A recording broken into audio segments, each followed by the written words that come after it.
Сладко. Хляба се е получил добре, нали? Харесва ли? Според теб? Ти ми кажи. Маре! Много вкусен.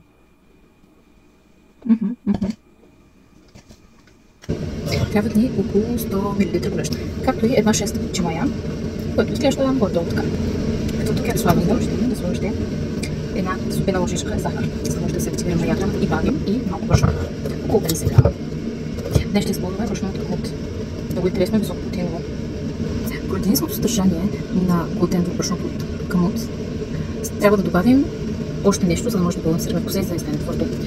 Тук съм приготвила 5 супени лъжици ледено семе и 50 грама овесни ядки. Смилам ги. Тук имам още 200 грама пълнозърнесто брашно.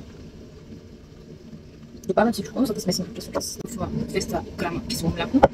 Добавям 2 такива мънички яйчица, които се равняват най-много. Нормално. Разбъркаме с млякото. Около 5 супени лъжици.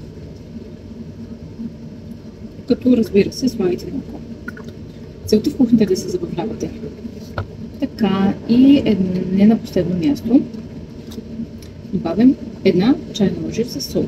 Всичко вече е в хлебопекарната. Добавям неколкократно брашно в хлебопекарната. Казвам колко му остана всъщност, около 150 грама, така че в коментарите ще напиша точната рецепта с намалените количества. А междувременно сега ще ви покажа каква би трябва да е консистенцията на киселото. Ето такова трябва да е малко лепково, не много твърдо, да се бърка лесно в хлебопекарната. Приятели.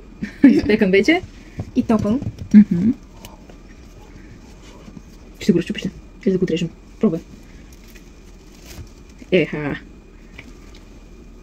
Еха. Всъщност е с добра консистенция за такъв тип хляб. Ти пари. Не се вижда парата. Чакай. Вижда ли се? Да, гледай. Еха. Аз ще го опитам, искаш ли? Нашия протеинов хляб е готов. Мек, вкусен, топъл.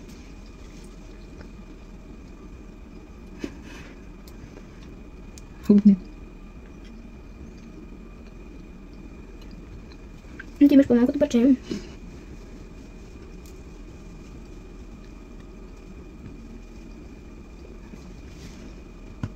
Като сирене. Като... Да го сложим малко. Добре, чао, приятели.